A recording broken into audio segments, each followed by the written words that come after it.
అందరికీ నమస్కారం. చంద్రుణ్ణి చూసేవాడికి వెన్నెల కనిపిస్తే వేలెత్తి చూపెట్టేవాడికి మాత్రం చంద్రుడిలో ఉన్న మచ్చే కనిపిస్తుందని ఈరోజు ఒక మాజీ మంత్రి హోమ్ మినిస్టర్ అనిత గారిపైన చేసిన వ్యాఖ్యలు చూస్తే అనిపిస్తుంది. నిజానికి ఆ వ్యాఖ్యలు చూసి నేను చాలా ఆశ్చర్యపోయాను. మనం 2026లో ఉన్నాం. ప్రపంచమంతా ఆర్టిఫిషియల్ ఇంటెలిజెన్స్ గురించి మాట్లాడుతుంది. ప్రపంచ దేశాలు మహిళల నాయకత్వానికి ప్రాతినిధ్యం ఇస్తున్నారు. అంతరిక్ష పరిశోధనల దగ్గర నుండి దేశ పరిపాలన వరకు ప్రతి రంగంలో మహిళలు ముందుండి నడిపిస్తుంటే మన రాష్ట్రంలో మాత్రం ఒక మాజీ మంత్రి మహిళా నాయకురాల గురించి, ముఖం గురించి, మేకప్ గురించి, రూపం గురించి మాట్లాడుతుంటే మీకు ఇంకా రాజకీయ విమర్శలు చేయడానికి టాపిక్సే దొరకలేదా అనిపిస్తుంది.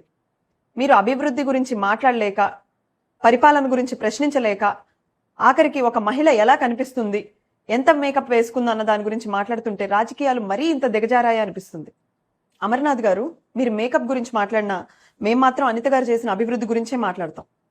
తను ఒక సాధారణమైన టీచర్గా తన జీవితాన్ని మొదలుపెట్టి రాజవరంలో పిల్లలకి చదువు చెప్పుకుంటూ ఒక ఎస్సీ నియోజకవర్గమైన పాయకరావుపేట నుంచి మొట్టమొదటిసారి వితౌట్ ఎనీ బ్యాక్గ్రౌండ్ ఎమ్మెల్యేగా నిలబడి 43,727 ఓట్ల మెజారిటీతో గెలిచారు.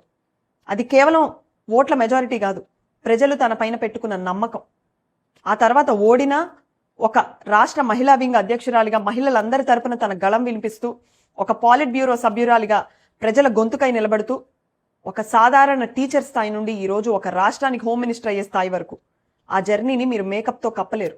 అది తన కష్టంతో, తన చెమటతోని తను రాసుకున్న ఒక చరిత్ర. ఈరోజు తొలిసారి మినిస్టర్ అయినా కూడా కేవలం 2 ఏళ్లలో గంజాయి సాగు నిర్మూలన కోసం ఈగల్ టీంని లాంచ్ చేశారు. యాంటీ నార్కోటిక్ టాస్క్ ఫోర్స్ని అరేంజ్ చేశారు. 6,100 పోలీస్ పోస్టులను రిక్రూట్మెంట్ చేశారు. నేరాల నిర్మూలన కోసం రాష్ట్ర వ్యాప్తంగా 1,00,000 సీసీటీవీ కెమెరాలను ఏర్పాటు చేశారు. టెక్నాలజికల్లీ అడ్వాన్స్డ్ పోలీస్ స్టేషన్స్ని లాంచ్ చేశారు. ఈరోజు ఆంధ్రప్రదేశ్లో నేషన్ వైడ్గా లా అండ్ ఆర్డర్ని మెరుగైన స్థానంలో నిలబెట్టారు. ఆమె elite grey hounds operational capabilities పైన అర్ధరాత్రి వరకు సమీక్షలు చేస్తుంటే మీరు మాత్రం ఆవిడ వాడే మేకప్ పైన సమీక్షలు చేసి గోడలకు రాసే పుట్టిలా ఉందనే ఎద్దేవా చేస్తారా? అవును, అనిత గారు పుట్టి వాడుతున్నారు. కాకపోతే మీరు అనుకున్నట్టు ముఖానికి కాదు. తమరి ప్రభుత్వ హయాంలో బీటలు వారిన రాష్ట్ర రక్షణ వ్యవస్థకు ఆవిడ పుట్టి పెడుతున్నారు. మీరు ఆమెను ఎదుర్కోవాలంటే ఆమె తెచ్చిన అవకాశాల గురించి, సాధించిన ఫలితాల గురించి మాట్లాడండి. మేకప్ గురించి మాట్లాడడం చాలా సులభం, కానీ ఒక రాష్ట్ర రక్షణ వ్యవస్థకి అండగా నిలబడటం చాలా కష్టం. వ్యక్తిగత విషయాల గురించి మాట్లాడడం చాలా సులభం, కానీ ఒక నియోజకవర్గ భవిష్యత్తును మార్చే ఆర్సిల్ఆర్ మిట్టల్ లాంటి ప్రాజెక్టులు తన నియోజకవర్గానికి తెప్పించుకోవడం చాలా కష్టం. మీరు ఆమె ముఖాన్ని చూశారు, ఆమె బ్రెయిన్ పవర్ని చూడలేకపోయారు కాబట్టే మాజీ మంత్రిగా మిగిలిపోయారు. వారు ఈరోజు ఆంధ్రప్రదేశ్ హోమ్ మినిస్టర్గా నిలబడ్డారు. అమర్నాథ్ గారు, మీరు ఈరోజు అవమానించింది కేవలం అనిత గారిని కాదు, రేపటి రోజున ఉన్నత స్థాయికి వెళ్లాలని కలలు కనే ప్రతి ఆడపిల్లని, ఎండనక వాననక కష్టపడే ప్రతి ఉద్యోగిని. ఈరోజు మీరు ఎంత కష్టపడ్డా, ఎంత ఎదిగినా, ఒక రాష్ట్రానికి హోమ్ మినిస్టర్ అయినా మీరు సాధించిన ఫలితాలని, మీ పనితీరుని చూసి కాదు, మీ ముఖం రంగుని, మీ మేకప్ను చూసే మేము మాట్లాడతామన్న మెసేజ్ని మీరు ఈరోజు ఈ రాష్ట్ర మహిళలకు అందించారు. జనాభాలో 50% ఉన్న మహిళలు ఇది గమనిస్తున్నారు. మీరు మేము ఎంత కష్టపడ్డా, ఎంత ప్రతిభ ఉన్నా మీరు మేకప్ల గురించి మాట్లాడితే 2029లో వస్తామంటున్నారు కదా, 2029 కాదు, 39, 49, 59, 69 అయినా కూడా ఈ రాష్ట్ర మహిళలు మిమ్మల్ని గెలవనివ్వరన్నది మీరు ఖచ్చితంగా గుర్తుపెట్టుకోవాలి. ఈరోజు అనిత గారిని అంటే మీరు 1 రోజు 2 రోజులు వార్తల్లో ఉంటారు, కానీ ఆమె చేసిన పనులు చరిత్రలో ప్రజలు ఎప్పటికీ గుర్తుపెట్టుకుంటారన్నది మీరు గుర్తుపెట్టుకోండి. వైఎస్ఆర్సీపీ నాయకులు ఇప్పటికైనా తెలుసుకోవాలి, 2024లో మీరు ఓడిపోయింది కేవలం అభివృద్ధి చేయలేదని కాదు, ప్రజలు మీ భాషను, మీ పనితీరుని, మీ మాట తీరుని ఆమోదించలేదన్న విషయం మీరు తెలుసుకోవాలి. అందుకే అభివృద్ధి చేసే వాళ్ళని ప్రజలు అసెంబ్లీకి పంపించి ముఖారవిందాల గురించి, మేకప్ల గురించి మాట్లాడే వాళ్ళని ఇంటికి పంపించారు. మీరు చంద్రుల్లో మచ్చను వెతికితే ప్రజలు వెన్నెలను చూస్తున్నారన్న విషయాన్ని మీరు, చంద్రుణ్ణి చూసేవాడికి వెన్నెల కనిపిస్తే వేలెత్తి చూపెట్టేవాడికి మాత్రం చంద్రుడిలో ఉన్న మచ్చే కనిపిస్తుందని ఈరోజు ఒక మాజీ మంత్రి హోమ్ మినిస్టర్ అనిత గారిపైన చేసిన వ్యాఖ్యలు చూస్తే అనిపిస్తుంది. నిజానికి ఆ వ్యాఖ్యలు చూసి నేను చాలా ఆశ్చర్యపోయాను. మనం 2026లో ఉన్నాం. ప్రపంచమంతా ఆర్టిఫిషియల్ ఇంటెలిజెన్స్ గురించి మాట్లాడుతుంది. ప్రపంచ దేశాలు మహిళల నాయకత్వానికి ప్రాతినిధ్యం ఇస్తున్నారు. అంతరిక్ష పరిశోధనల దగ్గర నుండి దేశ పరిపాలన వరకు ప్రతి రంగంలో మహిళలు ముందుండి నడిపిస్తుంటే మన రాష్ట్రంలో మాత్రం ఒక మాజీ మంత్రి మహిళా నాయకురాల గురించి, ముఖం గురించి, మేకప్ గురించి, రూపం గురించి మాట్లాడుతుంటే మీకు ఇంకా రాజకీయ విమర్శలు చేయడానికి టాపిక్సే దొరకలేదా అనిపిస్తుంది. మీరు అభివృద్ధి గురించి మాట్లాడలేక, పరిపాలన గురించి ప్రశ్నించలేక, ఆఖరికి ఒక మహిళ ఎలా కనిపిస్తుంది, ఎంత మేకప్ వేసుకుందో అన్న దాని గురించి మాట్లాడుతుంటే రాజకీయాలు మరీ ఇంత దిగజారాయా అనిపిస్తుంది. అమర్నాథ్ గారు, మీరు మేకప్ గురించి మాట్లాడినా మేం మాత్రం అనిత గారు చేసిన అభివృద్ధి గురించే మాట్లాడతాం.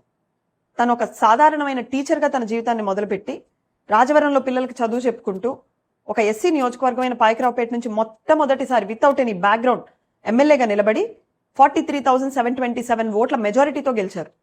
అది కేవలం ఓట్ల మెజారిటీ కాదు, ప్రజలు తన పైన పెట్టుకున్న నమ్మకం.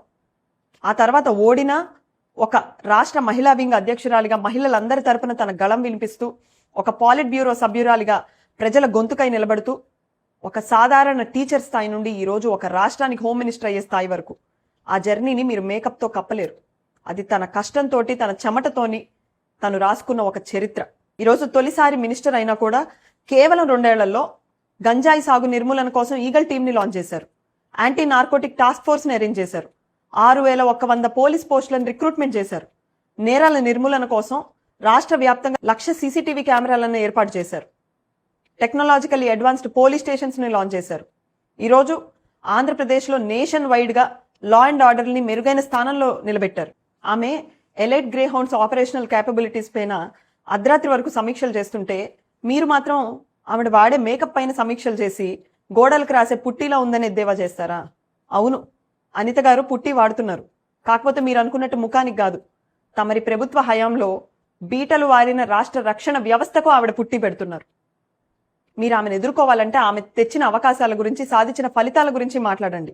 మేకప్ గురించి మాట్లాడడం చాలా సులభం, కానీ ఒక రాష్ట్ర రక్షణ వ్యవస్థకి అండగా నిలబడటం చాలా కష్టం. వ్యక్తిగత విషయాల గురించి మాట్లాడడం చాలా సులభం, కానీ ఒక నియోజకవర్గ భవిష్యత్తును మార్చే ఆర్సిల్ఆర్ మిట్టల్ లాంటి ప్రాజెక్టులు తన నియోజకవర్గానికి తెప్పించుకోవడం చాలా కష్టం. మీరు ఆమె ముఖాన్ని చూశారు, ఆమె బ్రెయిన్ పవర్ని చూడలేకపోయారు కాబట్టే మాజీ మంత్రిగా మిగిలిపోయారు. వారు ఈరోజు ఆంధ్రప్రదేశ్ హోమ్ మినిస్టర్గా నిలబడ్డారు. అమర్నాథ్ గారు, మీరు ఈరోజు అవమానించింది కేవలం అనిత గారిని కాదు, రేపటి రోజున ఉన్నత స్థాయికి వెళ్లాలని కలలు కనే ప్రతి ఆడపిల్లని, ఎండనక వాననక కష్టపడే ప్రతి ఉద్యోగిని. ఈరోజు మీరు ఎంత కష్టపడ్డా, ఎంత ఎదిగినా, ఒక రాష్ట్రానికి హోమ్ మినిస్టర్ అయినా మీరు సాధించిన ఫలితాలని, మీ పనితీరుని చూసి కాదు, మీ ముఖం రంగుని, మీ మేకప్ను చూసే మేము మాట్లాడతామన్న మెసేజ్ని మీరు ఈరోజు ఈ రాష్ట్ర మహిళలకు అందించారు. జనాభాలో 50% ఉన్న మహిళలు ఇది గమనిస్తున్నారు. మీరు మేము ఎంత కష్టపడ్డా, ఎంత ప్రతిభ ఉన్నా మీరు మేకప్ల గురించి మాట్లాడితే 2029లో వస్తామంటున్నారు కదా, 2029 కాదు, 39, 49, 59, 69 అయినా కూడా ఈ రాష్ట్ర మహిళలు మిమ్మల్ని గెలవనివ్వరన్నది మీరు ఖచ్చితంగా గుర్తుపెట్టుకోవాలి. ఈరోజు అనిత గారిని అంటే మీరు 1 రోజు 2 రోజులు వార్తల్లో ఉంటారు, కానీ ఆమె చేసిన పనులు చరిత్రలో ప్రజలు ఎప్పటికీ గుర్తుపెట్టుకుంటారన్నది మీరు గుర్తుపెట్టుకోండి. వైఎస్ఆర్సీపీ నాయకులు ఇప్పటికైనా తెలుసుకోవాలి, 2024లో మీరు ఓడిపోయింది కేవలం అభివృద్ధి చేయలేదని కాదు, ప్రజలు మీ భాషను, మీ పనితీరుని, మీ మాట తీరుని ఆమోదించలేదన్న విషయం మీరు తెలుసుకోవాలి. అందుకే అభివృద్ధి చేసే వాళ్ళని ప్రజలు అసెంబ్లీకి పంపించి ముఖారవిందాల గురించి, మేకప్ల గురించి మాట్లాడే వాళ్ళని ఇంటికి పంపించారు. మీరు చంద్రుల్లో మచ్చను వెతికితే ప్రజలు వెన్నెలను చూస్తున్నారన్న విషయాన్ని మీరు ఇప్పటికైనా తెలుసుకోవాలని కోరుకుంటూ